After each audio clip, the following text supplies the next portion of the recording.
Salve, salve, Legião X! Mais uma vez multiplicando as suas chances de aprovação. Eu sou o Zé Boni, estou ao lado da lenda Thiago Feitosa. Tamo junto, irmão! Olha aqui, mais uma semana deixaram a gente junto aqui, que isso? O que está acontecendo? O patrão ficou maluco. Gente, não se esqueça, se inscreva no nosso canal. Perfeito. Curta as nossas redes sociais, gente. @Projeto X Edu no Facebook, no Instagram, no Twitter e também, pessoal, é importante que você esteja conosco semanalmente no nosso programa, o prestigioso, o maravilhoso, o incrível, o delicioso X da atualidade. Gente, que felicidade estar com vocês mais uma vez, muito divertido, muito instrutivo. E hoje, Zé Bonner, é mais um assunto, é mais uma polêmica deste mês de abril, que é um mês que está quente, né? Já falamos aí de Facebook, né? Pessoal aí perdendo seus dados, perdendo suas informações, e parece que tio Trump já está armando as suas, Zé Bonner. O negócio tá esquisito. Na verdade, a gente olha que coisa interessante, né, Thiago?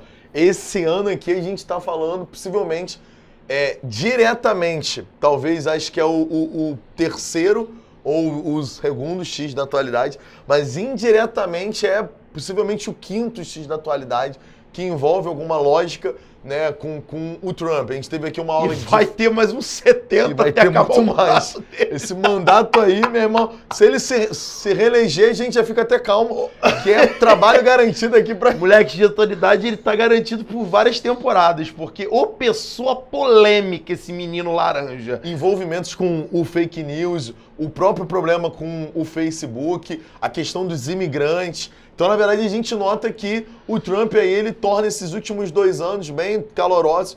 É importante também que o aluno note, né, que isso tudo dialoga muito com uma forte crescente que a China vem desenvolvendo. Nas últimas 2 décadas, né, a gente nota que a China realmente embalou, e quando tem uma potência que preocupa os Estados Unidos, é hora deles se sacudirem, né, Thiago? E o pessoal tá pedindo muito aí nos comentários, pô, eu quero aula de geopolítica, tô com saudade daqueles mapas de vocês. Gente, nós vamos trazer, porque tem muita geopolítica envolvida nisso, né? A gente já vinha aí, né, eu e o Zé Bonner trabalhando sobre isso desde 2015, falamos de pivô asiático, né, trabalhando com vocês.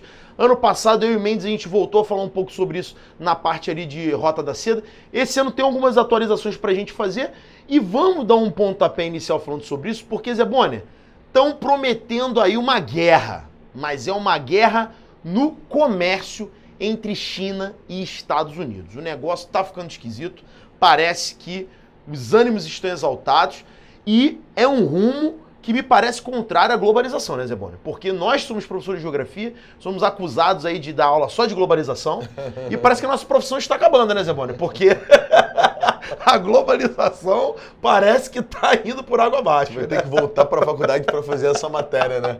Antiglobalização. Antiglobalização, o negócio está mudando, né? Parece que a tendência é contrária, né? É perfeito, né, Thiago? Mais uma vez, o Trump vai aí de contra a uma proposta do Barack Obama. O Barack Obama tinha, né, esse viés de estabelecer uma forte lógica de globalização, tanto na questão social, comercial, política.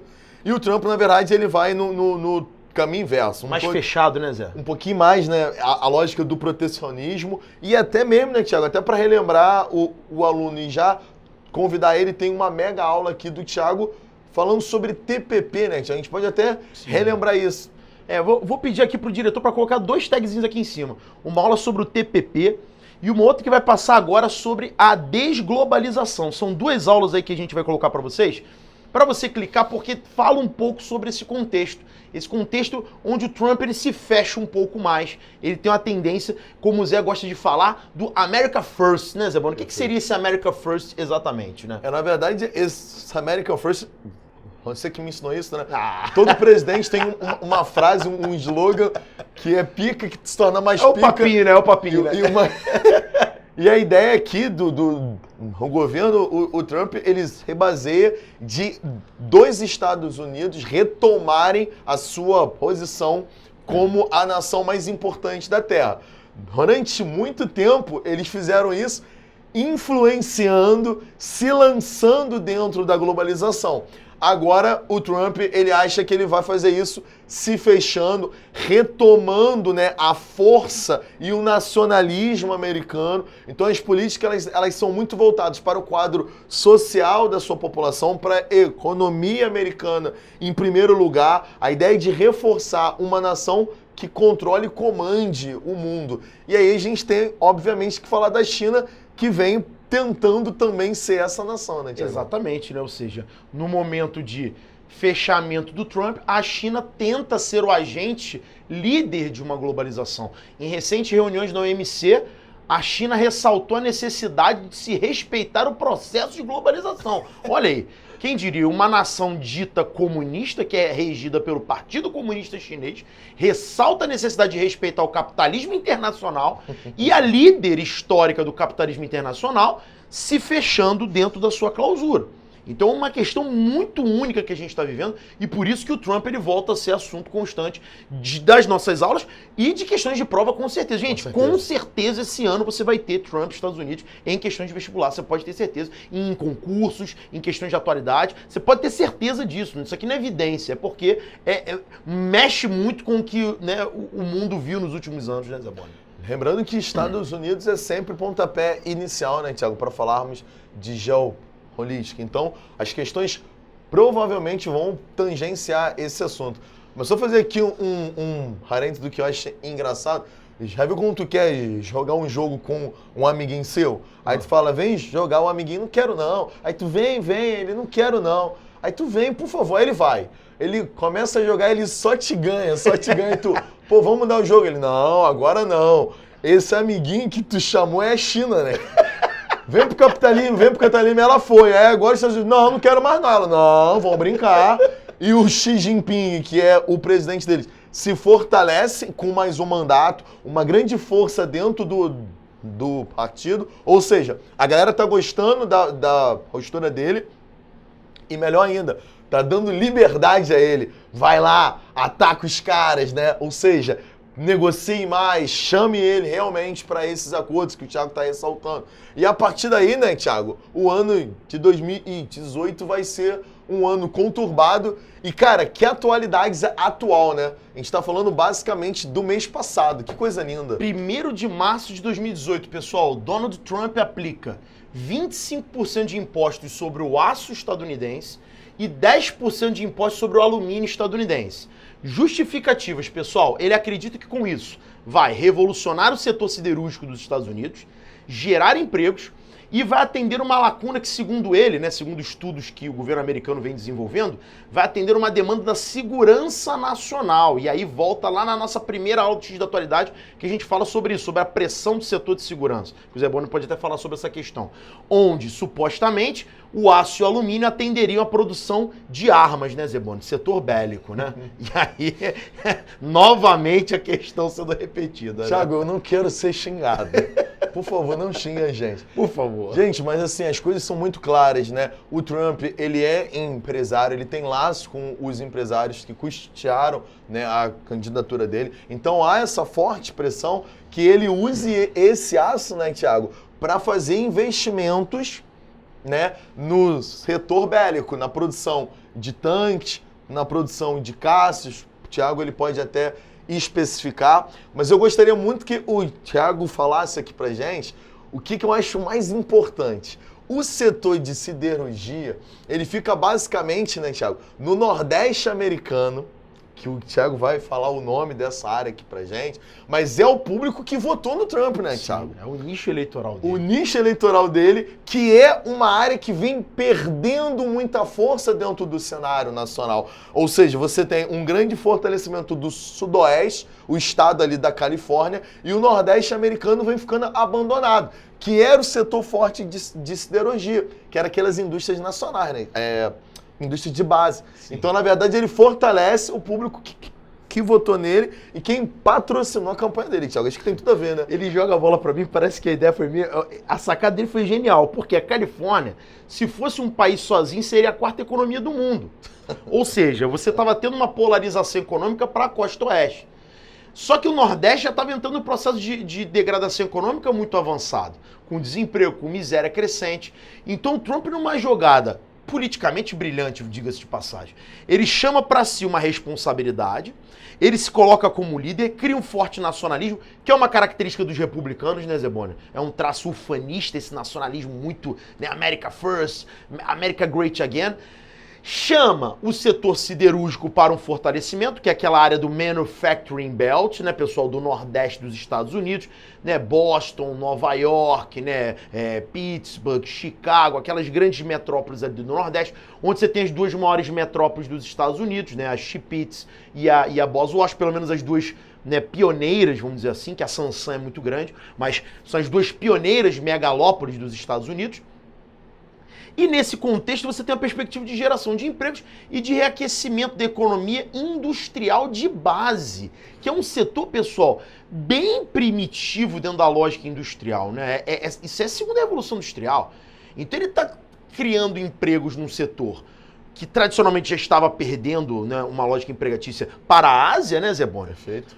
E traz, né, um reaquecimento eleitoral para uma área que votou principalmente nele. Então o Trump, ele consegue apoio interno muito forte, fecha mais a economia e, consequentemente, agrada um setor bélico também, que é muito influente na política interna, que já responde nas bolsas de valores, né? As ações das empresas bélicas já têm subido quando o Trump anuncia que vai apoiar especificamente esse setor, né? Produção ali dos blindados, como o Zé falou, produção dos caças, né, F-18. Então, você tem toda uma retórica política interna que vai beneficiar o Trump, né? Então, foi muito esperta essa jogada dele, né? É maravilhoso. Não, ele tem... digamos que bons assessores, né? É bacana a gente pensar que envolve o Brasil, né, Thiago? Sim, sim. O Brasil é um grande exportador de aço, de alumínio, a gente tem uma grande produção de ferro, da bauxita. Então, o Brasil, ele exporta muito para esse mercado externo e isso favorece a gente. O aluno bom está pensando assim, Zé, se tem investimento no setor bélico, favorece o setor do petróleo. Show! O petróleo nosso está voltando a ser vendido, a galera já está indo para o pré-sal mais uma vez, então isso favorece muito também esse setor, né, Tiagão? Então é bom a gente ter esse link externo também. E parece que já tem a negociação do Itamaraty com o possível perdão do Brasil em relação a essas taxas, né? Ou seja, o Brasil estaria fora. O Brasil estaria fora dessa cobrança, o que mostra também um alinhamento do governo Temer com o governo Trump. Já claramente o quê? Colocando o Brasil, que na época da Dilma era muito mais alinhado com a China, né, Zebônia? Hoje numa atmosfera mais de influência dos Estados Unidos, né? Então você já vê geopoliticamente os campos sendo mais claramente alinhados, Isso né? é gabarito de prova, né, Thiago? Pelo amor de Deus, afastamento né, dos BRICS e reaproximação estadunidense. Isso aqui é claro, porque como é que você consegue ser perdoado de uma taxação que é internacional? É porque tem uma barganha nesse contexto, é uma troca de favores e, obviamente, o Brasil ele já está sendo ali trazido para os braços da águia novamente, né? Isso aqui fica muito nítido. Agora, quando chega em 23 de março de 2018, a coisa fica mais sinistra, Zebônia.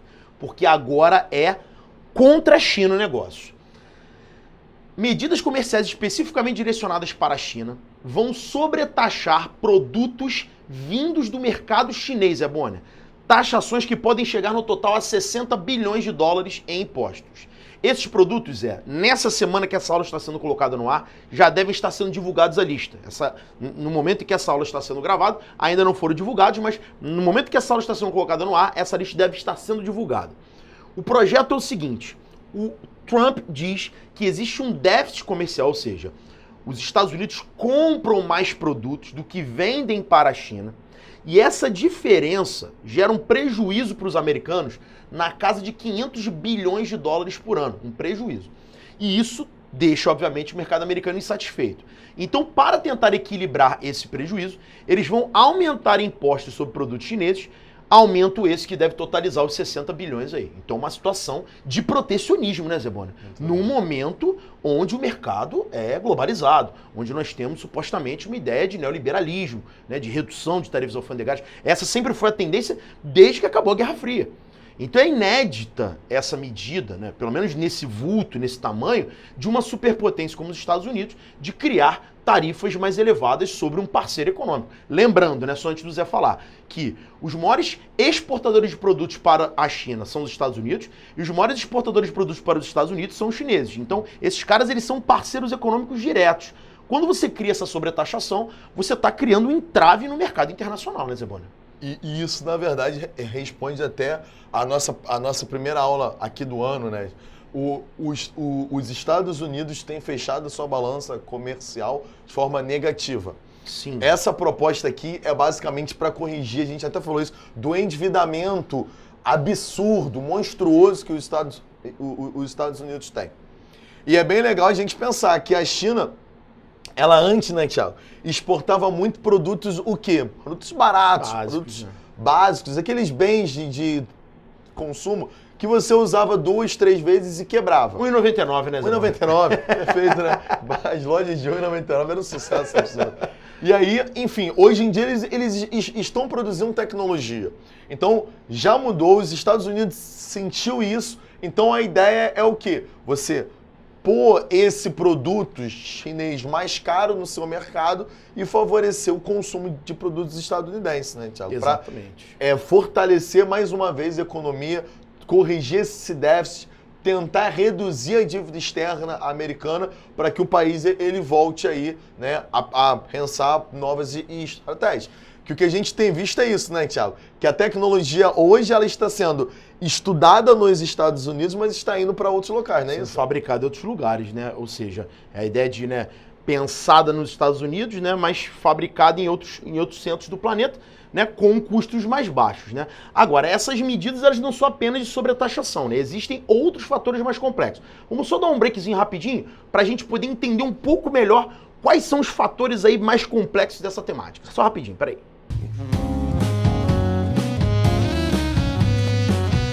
Pessoal, voltamos aqui só para a gente entender agora então. Vai existir uma sobretaxação, só para a gente compreender, essa lista de produtos sobretaxados, tá? E aí depois a gente vai ter um período de 60 dias para análise. Por quê? Como é que funciona isso? O governo americano vai divulgar a lista, aí eles vão chamar, Zé Boni, o governo chinês, para um debate. Vamos supor, eles colocaram lá 30% de impostos sobre calçados chineses. Aí o governo chinês falou assim, não concordo, eu quero 5%. E vai rolar aquela negociação, mas o fato é que vai ter taxa, vai ter uma sobretaxa. E esse período de 60 dias você vai ter a análise para estabelecer direitinho esses critérios. Só que a gente também não pode achar que a China, que a Europa, que a OMC, que o mercado internacional vai ficar assistindo a todo esse cenário que o Trump está propondo quieto. Já existe, Zé Bonner, hoje uma promessa por parte da Europa, por parte da OMC, que é a Organização Mundial do Comércio, e da China, de boicote a produtos americanos. Por isso o nome guerra comercial. E aí uma coisa que os especialistas têm relatado, o temor de quê? De que além de gerar uma guerra onde cada país do mundo agora vai estabelecer uma taxa alfandegária própria, é que os Estados Unidos se isolem cada vez mais e que China e Europa, Zé Bonner, se tornem cada vez mais próximas. Ou seja, aquele cenário que a gente desenhava, né, no passado, de que Estados Unidos e Europa eram unidos e Rússia e China eram unidos, talvez hoje isso mude. Os Estados Unidos fiquem isolados e você tenha China, Europa e Rússia cada vez mais próximos. Você teve declarações recentes de russos e europeus ficando cada vez mais próximos entre si. Ou seja, aquele boicote comercial que a gente tinha entre Rússia e Europa, né, naquele caso da Ucrânia, né, de 2013, hoje já está começando a diminuir um pouco. Por quê? Porque os Estados Unidos estão pirando na batatinha. Por mais que você seja aí do outro lado fã do Trump, goste, admire a política dele nacionalista, porque eu sei que você tá vendo isso aqui e tá falando, caraca, mas o Trump é audacioso, ele é ousado, ele tá partindo pra dentro, ele tá acreditando no país dele. Gente, só que a gente tem que pensar na economia globalizada. Isso aqui, gente, afeta bolsas de valores no mundo todo, afeta investimentos no mundo todo. Os mercados estão preocupados, né, Zé Bonner? E estão olhando para isso daqui com muito medo do que isso pode causar em termos de crise internacional. Então me parece muito que a China agora vai tomar as rédeas desse cenário mundial, né? A coisa tá pendendo pro lado do Xi Jinping, né? E a gente vem sempre falando isso, a maneira com que você nota um forte aquecimento do Sudeste Asiático, né? Então a China tem ali fortes parceiros que conseguem dialogar bem com eles, sim. A própria Rússia, a gente teve reunião um pouquinho antes dessa aula, né? Ir pro ar aqui, uma média de 15 dias antes dessa aula ir pro ar. Você teve reunião com o ditador da Coreia do Norte e o Xi Jinping, que foi na China. Vai ter reunião do ditador da Coreia do Norte com o Trump, ou seja, você teve uma reunião antes com a China, você respeita já uma lógica hierárquica. Eu vou falar com a China, vou ver se eu arrumo a minha casa. O que sobrar fica para eles. E a gente nota outros países fazendo isso. É legal a gente ressaltar a própria Alemanha com a Angela Dorothea Merkel, que também está tendo uma forte aproximação com a China. O Putin, a gente não precisa falar muito, que ele já tem esse afastamento com o governo americano e essa forte aproximação com a China. Então, realmente, o que a gente nota hoje, nesse panorama nosso, é um afastamento completo de vários mercados com os Estados Unidos. Se a gente quisesse aprofundar, a gente poderia até ver a ideia de como que os países que iam fazer parte do TPP ficaram chateados, sem dúvida, com o fim desse... Eu vou usar o termo, o fim desse pré-acordo. Sim, né? Porque você estrutura... Foram 8 anos pro acordo ficar pronto e o cara chega lá e corta. E você estrutura todo o seu país, né, Sim. cara? Você cria ali zonas de exportação, ferrovias de escoamento, tudo voltada para atender a costa oeste americana. E aí, de repente, cara, ó, não quero. E você, caramba, irmão. Isso gerou problema aqui na América do Sul, no Chile, no Peru, que gerou crise política. Isso tudo tem aí, né, várias consequências dentro desse cenário que o Trump realmente tem uma postura que a gente precisa ver o que ele está pensando, né? E que talvez a Rota da Seda possa se aproveitar, né? Porque Perfeito. a China fala, não, mas comigo pode ter jogo. Porque a Rota da Seda tem via terrestre e tem via marítima, né? E aí também vou botar aqui em cima o tagzinho aí, tô dando trabalho pro diretor, para botar aqui, ó, Rota da Seda, para você assistir mais uma aulinha nossa também, que a gente fala sobre essa questão. Só um outro fator também aqui, que é colocado como um questionamento do Trump nessas medidas contra a China. Limitações de investimentos chineses em tecnologias estratégicas. Esse é um ponto aqui nevrálgico que a gente vai debater. O Trump afirma que a China investe, olha só, Zé Boni, em roubo de propriedade intelectual. Segundo o Trump, existe um plano Made in China 2025. O que seria isso? Eles acreditam que a China compra empresas americanas para poder obter patentes das empresas americanas em tecnologia. Ela investe em empresas americanas, em startups, empresas de tecnologia que inventam novas coisas, novas tecnologias em setor eletrônico, aeroespacial, de informática, para aprender sobre essas tecnologias americanas, levar para a China e começar a desenvolver na China. E até mesmo o Bonner pode até falar sobre essa questão das patentes, né, que a gente estava debatendo aqui antes da aula, que parece que a China já está se destacando nesse quesito. Ou seja, os chineses estão arrumando a casa para serem também uma potência tecnológica. Só que o Trump diz que isso, na verdade, está sendo um roubo de propriedade intelectual. Ou seja, investir em tecnologia agora é roubar propriedade intelectual na visão do Trump, né, Zé Bonner? Complicado, né, Thiago?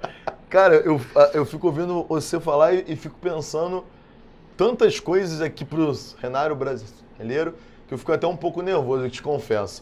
Mas a ideia aqui é isso, né, Thiago? Você tem hoje várias campanhas, aqui mesmo no Brasil, o aluno ele já deve ter ouvido falar disso, de estudar fora. Sim. E aí você tinha vários jovens que iam estudar em outros países. Sim. E um grande número de indianos, de chineses, de sul-coreanos, que iam buscar oportunidade de estudar nos Estados Unidos, como no MIT, né? Que são tecnopolos aí. Ou seja, o cara, ele aprendeu a fazer a tecnologia e aí ele volta pro seu país, pô. Ele tem laços afetivos, o pai, a mãe, a namorada, o namorado. Que e até a proposta de emprego também, né, Zé? E a proposta de emprego. Tem empresas, né? Perfeito. Fortes, o país está expandindo. Sim. Você fala, pô, eu vou trabalhar lá, eu me identifico com a cultura. É muito legal a gente pensar, né, a diferença que já se teve. Hoje a gente sabe que é bem menor das culturas ocidentais e orientais. Então esses caras voltam para casa, voltam com ideias. E aí, a partir daí, eles começam a produzir tecnologia. Alguns produzem lá, realmente, e levam para os seus países. Ou seja, é complicado você ter essa visão, né, Thiago, de que o detentor da tecnologia é o país, né? Exatamente. Dentro da proposta neoliberal são as empresas. Então é muito complicado a gente pensar que ainda existe, né, um Estado forte, uma lógica keynesiana do Estado estabelecendo regra o tempo todo. Que é o que muito me parece. A postura do Trump é muito, John Maynard Keynes o tempo todo no país que disse que isso não funcionava mais. Dizia que o Estado é mínimo, né, que é neoliberal. E aí você percebe claramente isso. Ele quer limitar que os chineses invistam em empresas de tecnologia americana. Aí olha só que contrassenso. O chinês tem dinheiro, as empresas americanas querem dinheiro para receber investimentos e poderem crescer, ou seja, você é um jovem americano, você quer lá desenvolver uma tecnologia. Eu sou chinês, eu quero investir na sua tecnologia. O Trump não quer isso, não. Porque supostamente eu que sou chinês vou roubar a sua tecnologia e levar para o meu país, que isso é um plano estratégico made in China, ou seja, cria ali um emblema conspiratório, né? Uma coisa ali meio parece um filme de James Bond, né? Uma coisa meio de espionagem, quando a gente sabe que na verdade é o que o Zé falou, né? É um jogo corporativo onde realmente uma empresa chinesa pode ir lá comprar a ideia de um rapaz americano e levar para o país, e é isso aí, é o mercado livre internacional. Como eles já fizeram com várias ideias de jovens pelo mundo inteiro, sim, muitas vezes, né? Não te soa um pouco racista até, ou não? É, claro, sem dúvida, né? Excludente. Ou seja, quando é a vez do asiático ter o capital na mão e comprar a tecnologia, não pode. Foi o jogo. O seu exemplo foi perfeito, né? Quando o cara começa a jogar o jogo e começa a jogar bem, aí o jogo não é legal, eu quero arrancar o videogame da tomada, porque não ficou muito interessante, né? O Trump, ele diz que existe uma forte deslealdade chinesa, porque a China limita a saída de capital estrangeiro, isso é verdade, ele tem razão. A China controla a saída de capital estrangeiro. Se tiver empresas americanas dentro da China, elas não podem remeter o capital todo para fora. E a China pratica desvalorização cambial. Isso também é verdade e é criticado do OMC. A China faz esse projeto de desvalorização cambial. Essas são realmente colocações reais do Trump. Ele tem toda a razão nisso. E a China adquire empresas dos Estados Unidos para obter patentes. Aí entra o que a gente está discutindo aqui, né? Essa visão, né, ilusória do Trump de que existe um projeto conspiratório chinês de comprar a tecnologia americana. Na verdade, pessoal, é a questão da transferência de tecnologia. Os chineses, eles foram adquirindo capital, investindo em tecnologia, aprendendo a lidar com a tecnologia, e hoje eles não querem mais fabricar, como o Zé falou, o produto de 1,99. Eles querem fazer o celular, o tablet, o computador, o avião, o foguete espacial, e querem participar de um mercado mais sofisticado, né, Zé Bonner? É uma lógica muito competitiva, né? Diferente do que os Estados Unidos pregava, o neoliberalismo, a China prega a lógica de um Estado que intervém o tempo todo. E isso me faz até lembrar uma vez que a China falou que ia fazer as maiores coisas que existiam na Terra, né? Então, vieram aqui pro Brasil, né, para ver a ideia de Itaipu e fazer Três Gargantas, sim, que bate de frente, né? Sim, não é a maior em produção, mas bate de frente com Itaipu. E os caras fizeram, Thiago, a China hoje tem o maior parque de observação de vida extraterrestre do mundo. Eles fizeram... Eu sabia disso. É maior do que o europeu. Aí você vai dizer, pô, Zé, mas será que vale esse investimento? É o que o Thiago está falando. Isso é tecnologia? Então vamos fazer. O tablet é tecnologia? Então vamos enviar satélite para o espaço. Ou seja, vamos fazer tudo. Teve um satélite deles que deu até errado, que invadiu a órbita da Terra em março agora, e o pessoal ficou analisando onde vai cair. Os caras sempre na experimentação, né, Zé? Experimentação para tentar um dia ser uma grande nação em tecnologia. E não mais no inexpressivo, né? No que não é tão no baixo valor agregado, assim, né? Exatamente, né? Então a ideia é essa, né, pessoal? A gente tentar entender que essa guerra comercial ela vai muito além disso. Ela tem um viés geopolítico, sim, mas tem muitos episódios à frente ainda pra gente analisar, né, Zé Bonner? Agora, o que tu acha aqui do Brasil nesse cenário? Tu acha que o Brasil tem como competir com... O Brasil realmente, com a sua produção científica muito aquém, né, de tocar na atmosfera, né, desses gigantes, e você percebe, né, que esses caras eles estão duelando nesse nível porque investiram em ciência, investiram em infraestrutura, investiram em produção e conseguiram chegar nesse nível de disputa, né? E o Brasil continua aqui dependendo da sua exportação de aço e alumínio, né? O que é uma coisa muito triste, né, Zé Bonner? Na verdade, assim, uma coisa que eu até falei com meus alunos presenciais recentemente. Eu sinto até um pouco de vergonha de ter sido perdoado no imposto de aço e alumínio, que significa que a gente tem um pouco café com leite nessa história. Tipo assim, não, deixa o Brasil. Brasil, deixa ele vender aço e alumínio aí que faz mal a ninguém. Eu me senti até um pouco desprestigiado dessa história. Porque, não... Tu quer ser competitivo também, né? Exato. Eu quero ser ameaçador, né? Eu quero causar medo, né? O Brasil fez... não, deixa eles venderem aí, que esse aqui é coisa nossa, é garoto nosso, né? E aí você até trouxe pra gente, né? Produção de patentes brasileiras. Os Estados Unidos com 170 mil patentes, o Brasil com 400 patentes produzidas. É uma coisa absurda. Isso aí é fruto dessas políticas irresponsáveis, né, Zé Bonner? De congelar verba para educação por 20 anos, por, né, cortar ciência sem fronteiras. Então, realmente, não tem condições da gente pensar em tocar nesse nível de disputa aqui, de competição, né? Infelizmente. Mas é isso aí. Beleza, galera. Valeu, Forte galera. abraço aí, espero que vocês tenham gostado e até a próxima. Valeu, galera.